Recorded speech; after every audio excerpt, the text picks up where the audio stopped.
Hey, remember me? Yeah, me neither. But Black Adam, I want my 2 hours back, man.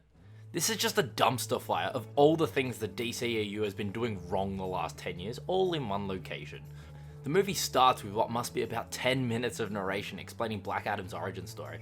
Like, come on, I thought we were past this and we were hiring directors with actual storytelling ability now. Fortunately, this is just one of an endless list of overused cliches this movie employs. After this scene is finally over, we're introduced to who I can only assume is meant to be the movie's main character, which is kind of funny because she's the smallest one on the poster, but I don't know. This movie has like 10 main characters. She's trying to discover something, but I couldn't tell you what it is because the soundtrack during this scene is so loud I couldn't hear what the characters were saying to each other, in not just this scene, but in multiple occasions throughout the movie. This actress can be pretty hard to watch in this movie. It's just so obvious that they didn't give her any direction on how to deliver her lines. The perfect example of this is a scene where she gets a call that her brother has just been shot dead and her son has been kidnapped, and she shows absolutely no sadness or remorse. She just turns around and is like, alright guys, let's go find my son. Dude, go find your brother, he's just been shot dead. It's not just this actress though, no one in this movie feels like they want to be there. Aside from the son in this movie, everyone comes across just so disinterested and bored. It's sad when not only do I want to leave, but so do the actors in the film that I'm watching. And let's not skip past the fact that the characters in this movie just consist of the Wish.com versions of Doctor Strange, Wanda, Ant-Man, Falcon, and that one guy from Ant-Man. My dad got deported.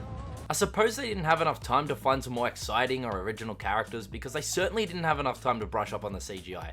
It is some of the worst that I've seen in recent years, where the subject of the shot does not blend in with the environment they're in at all, and some of the action is reminiscent of those Indian guys on TikTok.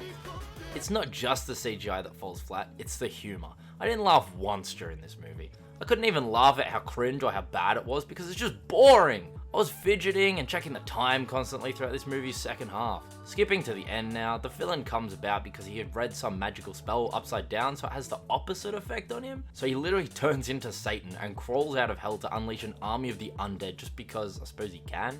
Once they finally defeat this villain, he dusts away, which, come to think of it, it's about the 5th time they've done this in this movie. Couldn't think of a more creative way to make somebody disappear, buddy?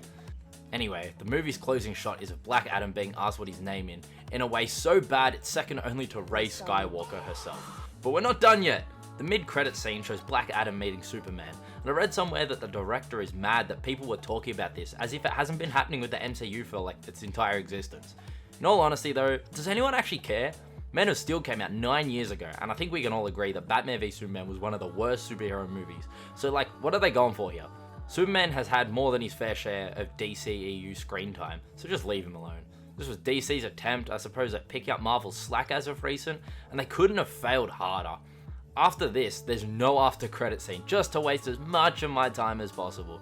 But I'll tell you what's not a waste of time, clicking that subscribe button.